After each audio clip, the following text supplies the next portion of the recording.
Bismillahirrahmanirrahim. Assalamualaikum warahmatullahi wabarakatuh. Alhamdulillah, hari ini kita kedatangan tamu dari Kapro kita untuk APK OTKP, Bapak Firman Syah. SE atau SH ini? SPD. Oh, SPD, masalah ya. Semoga kita juga semuanya dalam kondisi sehat walafiat. Amin. Untuk Anda semuanya yang berada di rumah juga tetap semangat untuk melakukan PJJ-nya, jaga kesehatan, dan tentunya tetap persiapkan diri Anda untuk mengikuti ujian, khususnya untuk ujian praktek yang kali ini kita akan berbincang-bincang dan berbagi cerita tentang kejadian-kejadian ataupun hal-hal yang berhubungan dengan LSB. Terutama untuk tahun-tahun yang akan datang. Kita sambut dulu ini tamu kita, Bapak Firman. Halo semua. Alhamdulillah sehat Pak ya. Alhamdulillah sehat selalu Pak. Sehat selalu. Tentunya dengan pertolongan Allah kita bisa bertemu lagi. Pastinya. Mungkin sebelum kita lanjut ke selanjutnya ini saya perkenalkan dulu ataupun Pak Firman sendiri ini akan memperkenalkan bagi Anda semua khususnya yang belum kenal dengan tamu kita kali ini. Silahkan Pak Firman. Oke, thank you waktunya. Nama saya Firman Syah. Biasa dipanggil Pak Firman gitu ya. Pak Firman. Iya, saya ngajar di jurusan OTKP Pak. Dan alhamdulillah saya di SMK Perbankan sudah dari tahun 2018. Jadi jalan 4 tahun lah ya. Jalan 4 tahun di sini. Berarti masih cukup muda Pak kalau anak-anak 4 tahun itu Pak. Iya, masih terbilang muda sih. Tapi insya Allah pengalaman sudah cukup Pak ya? Insya Allah. Banyak ini tentunya. Insya Allah, mudah-mudahan. Pak Firman sendiri sebenarnya sebelum ataupun terjun di dunia pendidikan ini kuliahnya dulu jurusan apa sih ini Pak? Kenapa bisa di perbankan gitu loh? Oke. Saya itu lulusan UNJ tahun 2016. Yang dulu zaman saya itu bukan UNJ Pak, IKIP Jakarta. Itu jadul banget Pak. Berarti udah tua. Udah tua loh. Iya, tahun 2016 saya lulus, tahun 2017 saya di Bogor sebagai TU. Dan ada lucu nih Pak. Awalnya saya ngelamar kerja di sini tuh sebagai TU. Namun setelah diskusi sama kurikulum, akhirnya jadi guru TKP. Jadi emang kita dia tenaga administrasi ya? Iya, tadi tenaga jurusannya perkantoran. Iya. Pendidikan juga sih Pak. Pendidikan juga. Makanya diarahkan oleh kurikulum untuk menjadi guru OTKP. Gitu Pak. Tapi mungkin ada cerita menarik karena kan tadinya Pak Firman sendiri itu dari sebelum di perbankan adalah tenaga administrasi. Yes. Nah, begitu terjun ataupun gabung di perbankan suruh ngajar itu ada hal-hal yang mungkin berkesan atau gimana itu Pak? Ya tentu berkesan dalam artian kita bekerja itu tidak monoton karena objeknya kan manusia gitu Pak. Dan setiap tahunnya pasti berganti gitu kan orangnya dan nggak monoton kaku di depan monitor saja sih. Jadi saya rasa menjadi guru itu asik lah. Selain kita bisa berbagi sharing dengan anak, jadi kita tahu dunia anak itu seperti apa kayak gitu. Hal-hal yang baru itu kayak gimana sih kayak gitu. Apalagi anaknya menarik Pak ya. Itu lain cerita sih. Nanti di belakang aja ya. Masalahnya kalau anak muda yang diajarkan anak muda kadang-kadang kan ada sesuatu tersendiri itu. Benar. Ya, itu mungkin sekedar untuk ya mengenang Pak ya. Iya. Mengenang pertama kali masuk di perbankan. Tapi karena jurusan Pak Firman kan dari UNJ tadi basicnya perkantoran juga Pak ya. Perkantoran. Jadi nggak ada tingkat kesulitan tersendiri sebenarnya kalau untuk ngajar jurusan perkantoran itu sendiri.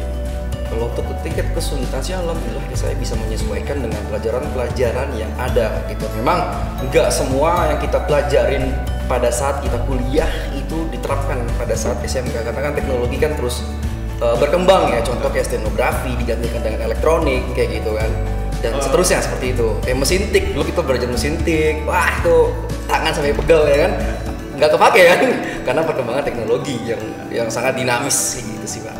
Gitu. Tapi memang sebenarnya mesin tik bukannya nggak kepake Pak, digantikan sorry. Kalau fungsinya tetap sama. Tetap sama. Kalau dulu mesin tik mungkin menggunakan pita, kalau sekarang pakai printer. Mesin tik kalau dulu bunyi latihannya cetak. Berisik. Sekarang udah nggak berisik lagi. Tapi kemampuan mengetik 10 jari sebenarnya tetap harus di. Ya, itu intinya pada intinya. Untuk skill mengetiknya tetap harus ada. Harus ada memang. Harus ada. Nah, untuk perkantoran sendiri ini sebenarnya kan target dari Pak Firman sendiri dalam mengajarkan anak-anak itu mungkin punya keinginan ataupun hal-hal yang harus dicapai dari anak-anak kita. Itu kita seperti apa itu Pak?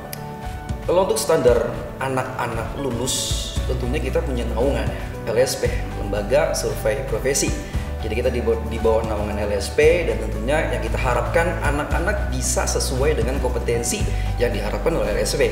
Kayak gitu Pak. Contohnya kalau di OTKP itu ada 5 yang akan diujikan, 5 klaster. Ada 5 klaster. Iya. Yang pertama itu menangani dokumen. Iya. Dokumen. Penerimaan, pengeluaran berkas sampai memproduksi. Lalu yang kedua itu ada komunikasi di tempat kerja. Bagaimana caranya menerima ataupun bertelepon ya, keluar atau masuk kayak gitu. Menerima telepon. Yes. Tapi bukannya anak-anak kita itu udah terbiasa ini pakai telepon gitu loh. Ya, apa berhasil pasti lulus lah gitu lah. Ya memang harusnya sih itu mudah ya wajib ya Pak ya. Namun kan ada standar-standarnya gitu. Jadi beda ya. Beda. Telepon biasa sama telepon telepon beda. Contoh misalkan yang paling mudah ialah kalau ada telepon dering ya segera harus diangkat, ya minimal 2 atau 3 dering gitu kan. Kalau pertama jangan langsung diangkat. Contohnya kan kalau dering pertama itu kan jangan langsung diangkat. Kenapa untuk meminimalisir telepon salah sambung sih gitu. Kalau lebih dari 3 dering artinya jangan sampai si penelpon itu menunggu terlalu lama. Seperti itu Pak. Takutnya orderan nggak dapat benar.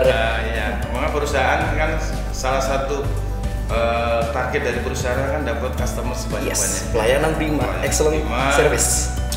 Excellent.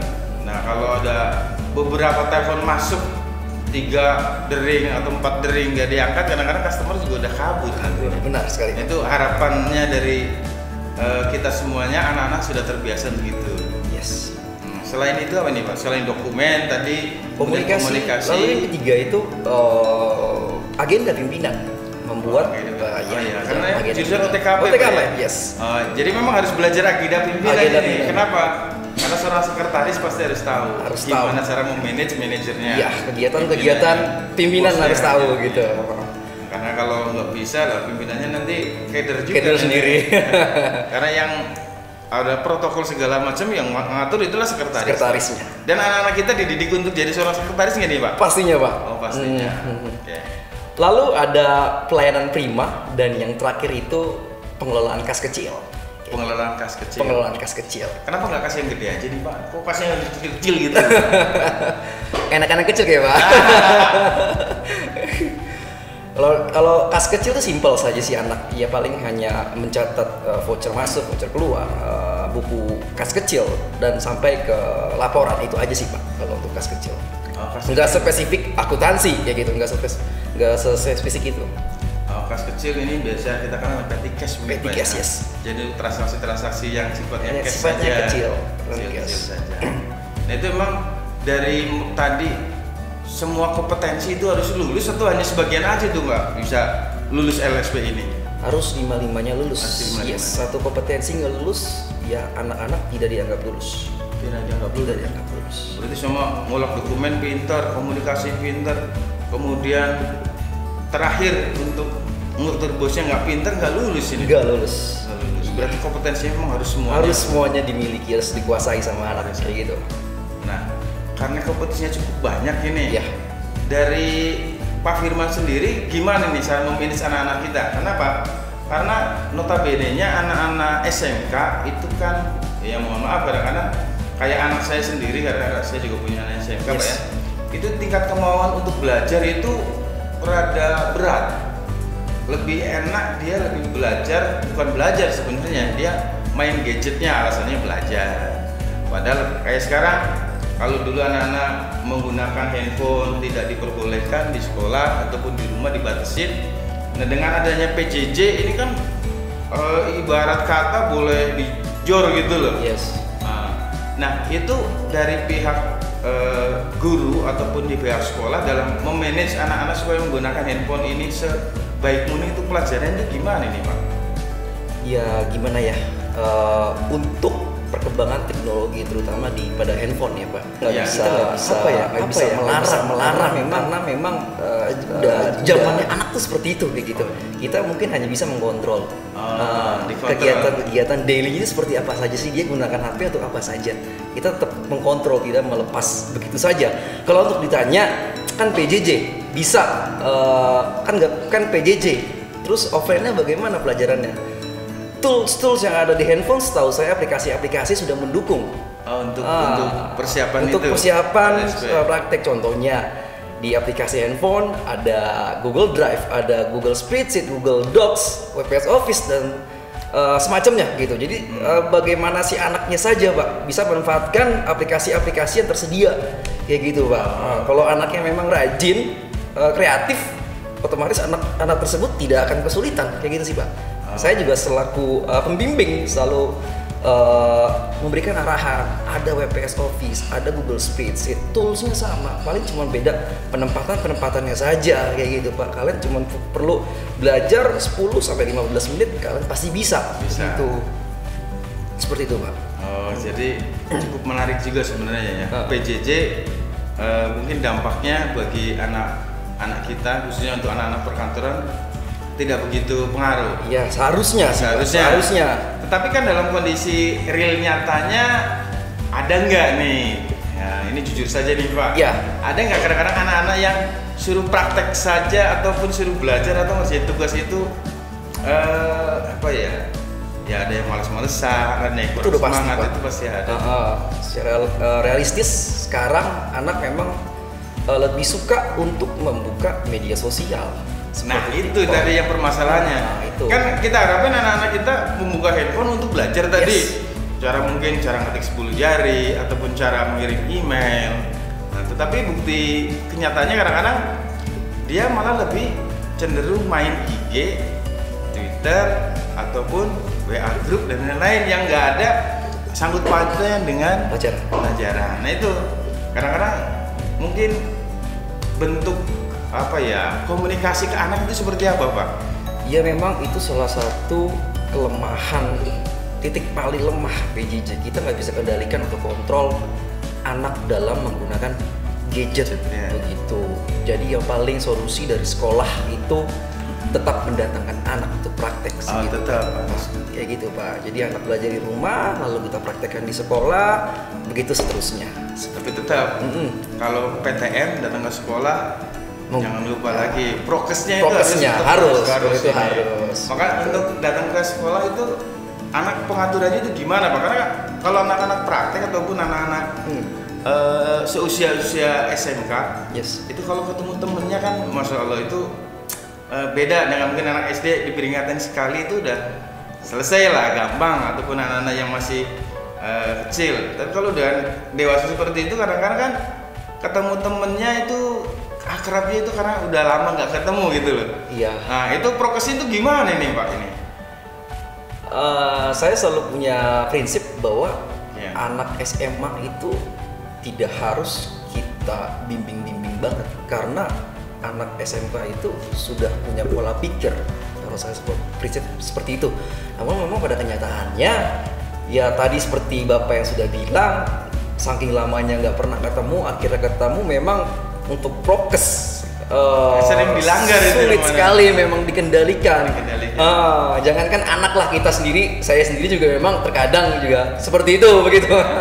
Tapi ya mau nggak mau kita sebagai pengajar, baik itu tenaga pendidik atau tenaga pendidikan, sama-sama saling mengkontrol sih jalannya PTM di sekolah gitu sih Pak. Karena memang kalau SMK tanpa adanya praktek itu cukup sulit sekali kan tujuan SMA kan siap untuk kerja gitu. Contoh seperti tadi lah yang ngolah dokumen. Yes. Kalau di PJJ pembelajaran online, kita ngolah dokumen contoh paling gampang mungkin arsip. Yes. Nah, arsip kan kalau kita dilihat di YouTube ataupun di tutorial itu kan kelihatannya mudah. Padahal cara menggunting juga ada caranya. Kemudian cara menggunakan perforator juga ada. Nah, itu kadang-kadang kan memang itu harus dipraktekkan. Iya. Nah, ini terkendala tersendiri kalau memang anak kita jarang melakukan praktek. Memang tetap butuh kita praktek langsung datang ke sekolah. Datang ke sekolah Pak ya. Alhamdulillah. Tapi aman Pak sampai sekarang ya? Insya Allah aman. Nah, kembali lagi ke LSP. Yes. LSP di kita ini kan ada beberapa jurusan Pak di kita Pak? Ada 4 ya? Ada 4. Ada perbankan, OTKP, BDP, dan kemudian dari masing-masing jurusan ini LSP-nya itu digabung ujian jadi satu atau sendiri-sendiri nih Pak?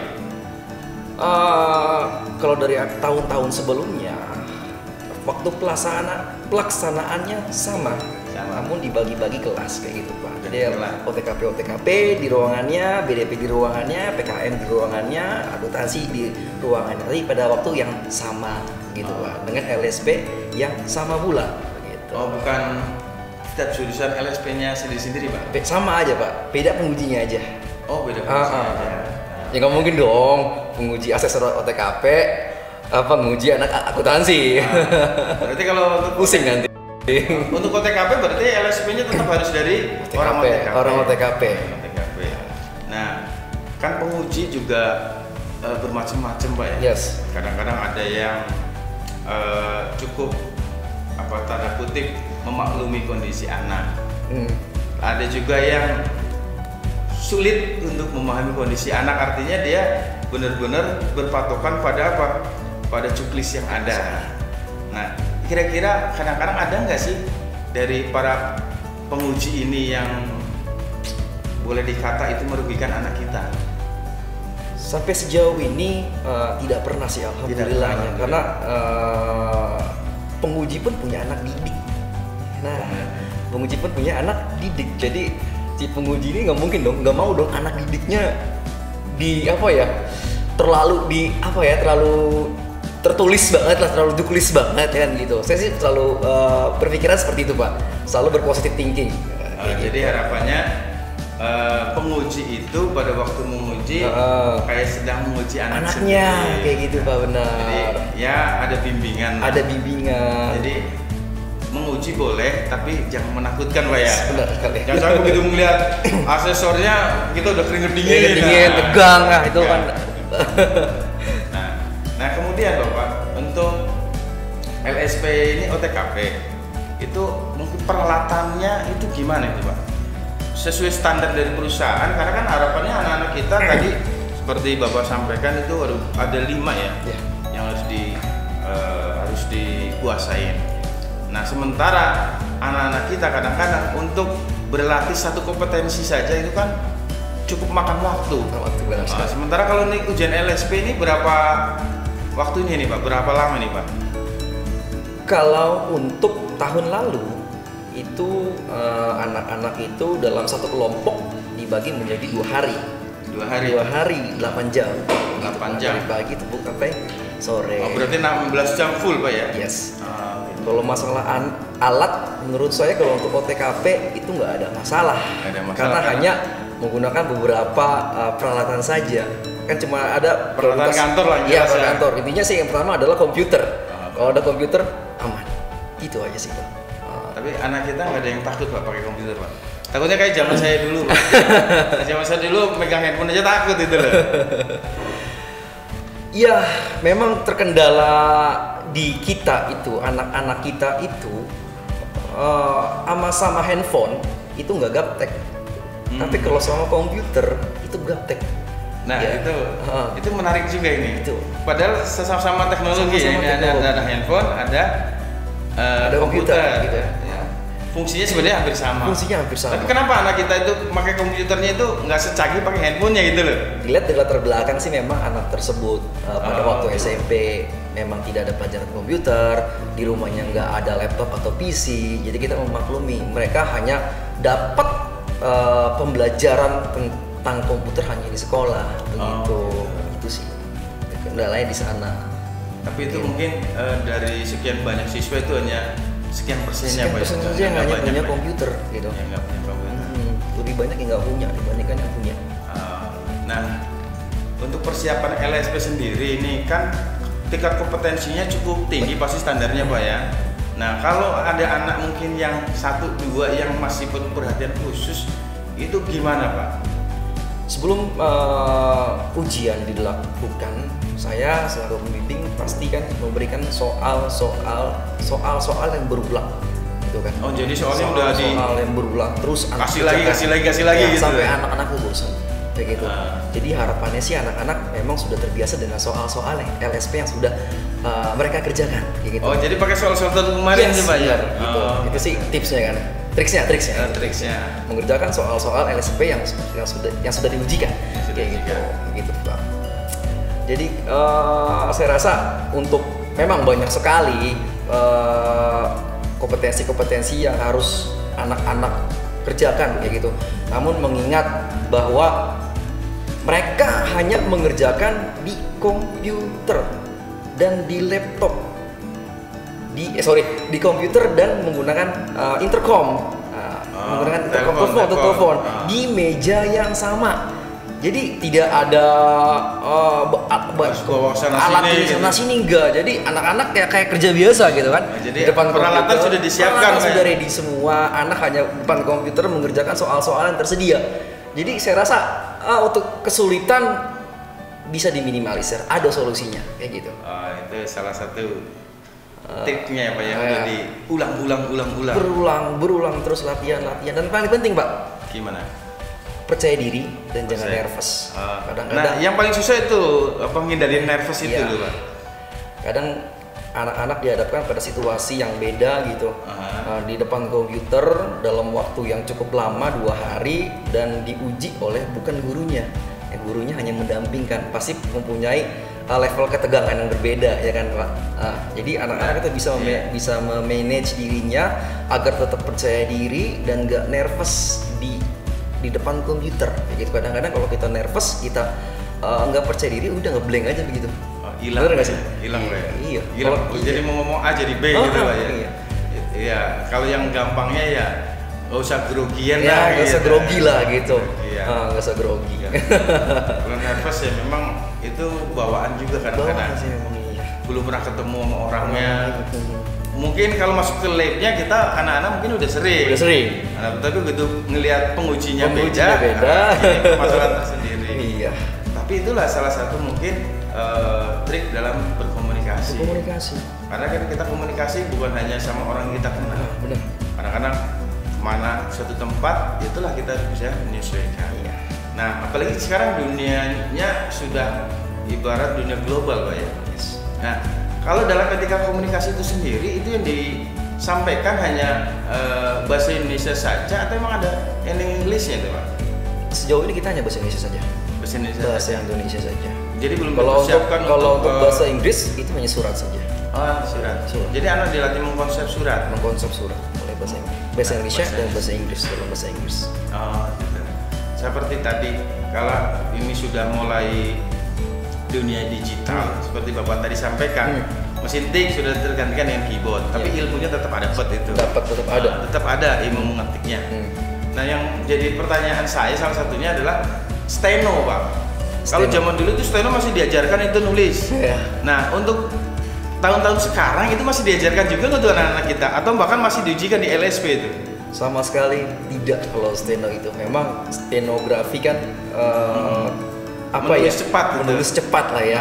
Tulisan cacing lah bahasa gampangnya ya.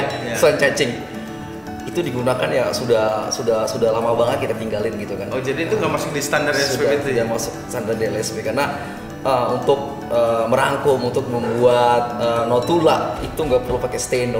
Kita cukup butuh tape recorder mic bisa gampang selesai gitu, nggak perlu pakai stenografi kayak gitu. Ya tadi dengan adanya perkembangan teknologi yang cepat digantikan kayak gitu. tergantikan stenografi itu. Tapi tetap minimal anak paham juga Pak. Jangan sampai nanti begitu anak lulus perbankan ditanya tahu nggak stenografi, minimal ya ada pembelajarannya di situ. Nah, untuk dunia digital, seperti tadi Bapak sampaikan kan komunikasi Pak ya. Komunikasi di zaman sekarang kan nggak harus face to face ya, ketemu gitu. Nah, tapi contoh kita mau melamar pekerjaan. Nah, karena kan harapannya anak-anak kita ini begitu lulus, pasti itu bukan harapan dari orang tua saja, tapi dari sekolah juga. Begitu lulus dia akan langsung kerja. Nah dalam proses melamar kerja itu kalau sekarang kan mungkin bisa menggunakan email ataupun browsing. Nah itu salah satu materi nggak diujikan itu Pak di situ? Untuk materi yang diujikan di LSP tidak ada Pak. Tidak ada. Tapi kita ajarkan. Tetap diajarkan. Tapi kalau diujikan tidak. Oh jadi itu nggak masuk standar Pak ya? Standar LSP. Iya. Berarti dianggap anak itu sudah bisa lah. Oh udah bisa. Tapi yang lucu nih Pak. Yang lucu, kalau kita mau lamar kerja itu kan nggak mesti kita datang bawa surat lamaran kerja. Betul. Bisa pakai email. Tapi yang lucu kita kadang-kadang anak itu Gmail saja passwordnya nggak punya gitu, lupa pakai password. Itu kadang-kadang begitu, nggak terlalu memperhatikan hal-hal yang sifatnya itu kecil, padahal itu penting Gmail itu gitu kan. Karena semua tersinkron di sana gitu kan. Data-data kita, kontak kita, apapun yang kita lakukan itu tersinkron di Gmail. Kadang-kadang si anak itu sama password Gmailnya aja lupa gitu. Nah, sekarang permasalahannya gini Pak. Pertanyaan saya, itu anak yang nggak tahu email, itu punya handphone nggak Pak? Pastinya punya Pak. Oh punya Pak. Nah kalau punya itu apa untuk mensinkronkan Android itu gimana itu loh? Kadang-kadang mereka hanya bikin Gmail, ya sudah bikin saja. Oh jadi sekali pakai gitu? Pas sekali pakai aja, padahal Gmail tuh nggak fungsinya nggak cuma itu gitu. Luas sekali Gmail tuh fungsinya ya kan Pak. Ya, kita bisa nyimpen apapun di sana gitu kan, tersinkron apapun. Google Drive ada di situ. Mau login media sosial bisa dari situ begitu. Ya maka itulah harus dibiasakan, dibiasakan benerin anak-anak hal-hal seperti itu. Bener. Karena memang semuanya itu Gmail. Ya kalau sekarang kan Gmail udah paling top lah. Top. Apapun bisa lakukan dari situ, baik YouTube, Instagram, Twitter, apapun itu. Nah, maka harapannya anak-anak ini juga sudah terbiasa tentunya dengan hal seperti itu. Ya pastinya. Nah, ini mungkin tugas dari kita semuanya ini untuk membiasakan anak membuka email juga. Iya. Nah, maka tugas-tugas dari sekolah apa memungkinkan kalau tugasnya juga dikirim lewat email ke anak-anak gitu. Sangat-sangat memungkinkan. Jadi Gmail itu memudahkan gitu memudahkan dalam kita mengirim soal, terus ada feedback hasil kerjaan siswa bisa dikirim ke email begitu. Jadi nggak monoton soal hasilnya harus dalam bentuk lembaran kayak gitu, tidak harus gitu kan. Sekarang udah zamannya classroom itu Pak. Ada classroom. Kalau udah ada classroom, anak nggak punya email lagi gimana ya, nggak bisa gitu. Nggak akan bisa. Itulah memang hal-hal seperti itu yang kadang-kadang memang kurang perhatian dari anak kita. Dan terkait dengan Gmail juga itu merupakan triks kita tuh Pak dalam LSP. Triksnya ialah kita memanfaatkan fasilitas dan teknologi yang ada, yaitu Gmail, Google, akun Google kita manfaatkan secara penuh. Kalau kita sudah memanfaatkan akun Google kita secara penuh, fasilitas-fasilitasnya, kita bisa mengerjakan LSP dengan baik. Itu triksnya. Oke, sebelum kita lanjut lagi nih, menarik juga ini untuk dunia digital Pak. Karena anak kita ini memang harus bisa. Sekarang lulus LSP, nilainya bagus. Tapi kalau dunia digitalnya kurang paham, tentunya untuk istilahnya move on lah. Move on. Dari kondisi yang sekarang ke masa depan itu agak sulit juga. Emang. Nah, ini yang jadi pertanyaan saya, kenapa kok salah satu digitalisasi seperti ini nggak masuk di situ gitu loh Pak? Nggak masuk di ranah ujian itu untuk anak? Apa memang hanya diuji untuk sekolah itu sendiri gitu? Kalau ya sama-sama kita ketahui pandemi ini memaksa kita ya. Iya, harus terbiasa dengan memaksa digital guru, itu. memaksa orang tua, bahkan ke siswa untuk lebih lagi terhadap digital, terhadap internet kayak gitu. Iya. Tapi segala sesuatu teknologi pasti ada baik dan ada buruknya, ada kelebihan dan ada kekurangannya gitu Pak. Jadi kalau kita digital atau internet pasti kita butuh device, kita butuh kuota ya, dan sebagai macamnya gitu. Kadang itu menjadi kendala-kendala yang kita jumpai di lapangan. Kendala-kendala tersebut memang agak sulit, apalagi kalau udah kaitannya dengan device-nya nggak ada, itu udah susah, sudah mentok kalau udah begitu. Kalau device nggak ada, ya sudah mentok. Nggak ada solusi lain itu Pak. Solusinya nggak ada itu. Mungkin dari pihak sekolah minjemin atau gimana? Solusi dari yang ditawarkan sekolah sih sama dia mau ujian kan pakai classroom nggak punya device-nya. Solusinya ada dari sekolah. Itu gimana itu Pak? Anak datang ke sekolah menggunakan laptop yang disediakan oleh sekolah. Gitu. Jadi kesulitan apapun sebenarnya ada jalan. Ada solusinya. Ada solusinya. Yang penting yaitu ada kemauan juga dari anaknya. Kembali ke anak itu sendiri. Soalnya kadang-kadang yang kita khawatirkan ya device nggak punya, keinginan nggak ada ini Pak ya ini. Itu yang memang sulit sekali gitu. Nah, maka untuk LSP itu sendiri yang memang untuk anak-anak kita itu khususnya ya Pak ya untuk perbankan nasional untuk jurusan OTKP, kira-kira menurut Bapak ini itu persiapan untuk anak kita udah berapa persen ini Pak? Untuk persiapan anak-anak OTKP untuk LSP saya rasa sudah sampai ke 90%. 90%, wah keren juga ini udah sampai 90% ini ya. Insya Allah sudah sampai 90%. Ya hanya tinggal penguatan lagi aja Pak. Tinggal penguatan lagi aja. Jadi kalau udah 90%, berarti ini target Bapak itu sendiri berapa dari jumlah anak di OTKP yang akan nulis LSP itu berapa persen?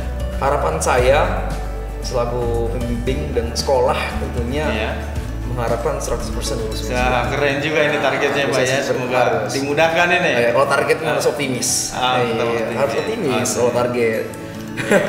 Oke, sebelum kita tutup ini Pak, ada hal-hal yang menarik nggak atau yang sulit untuk dilupakan antar kejadian-kejadian yang menarik ataupun ada hal-hal yang aneh pada waktu ujian-ujian yang kemarin ini? Hal-hal yang menarik dan sulit untuk dilupakan atau yang aneh gitu, kadang-kadang kalau setiap ujian kan ada yang sesuatu yang nggak seharusnya tapi jadi bahan inget terus gitu loh. Kalau untuk hal yang nggak bisa saya lupain sih sebenarnya ada sih Pak. Ini terkait dengan yang tadi gaptek. Terkait dengan gaptek. Jadi memang si anak tersebut sudah kita latih, sudah kita bimbing, namun pada saat pelaksanaan si anak tersebut nervous, hilang semua itu. Dan yang ngeblank di depan komputer gitu. Ya kalau udah ngeblank depan komputer sudah susah sih Pak, karena totally untuk semua kompetensi di OTKP kecuali panggilan telepon komunikasi itu menggunakan komputer. Jadi anak benar-benar dituntut untuk bisa menguasai komputer. Berarti untuk pengolahan dokumen juga harus pakai komputer juga? Komputer. Berarti dokumennya udah jadi atau dibikin sendiri tuh Pak? Soalnya sudah ada. Soalnya sudah ada dokumen surat-surat ya. Kita sortir, lalu kita bikin formnya, buku agendanya kita bikin di komputer begitu. Baik lagi karena totally kita menggunakan komputer. Sepenuhnya. Oke, jadi mungkin ini anak-anak semuanya pesan-pesan dari Pak Firman sungguh luar biasa. Pak Firman berharap anak-anak perbankan nasional jurusan OTKP lulus 100%. Amin. SMK bisa. SMK bisa. Kita semua luar biasa. Terima kasih Pak Firman. Sama-sama Pak. Warahmatullahi wabarakatuh.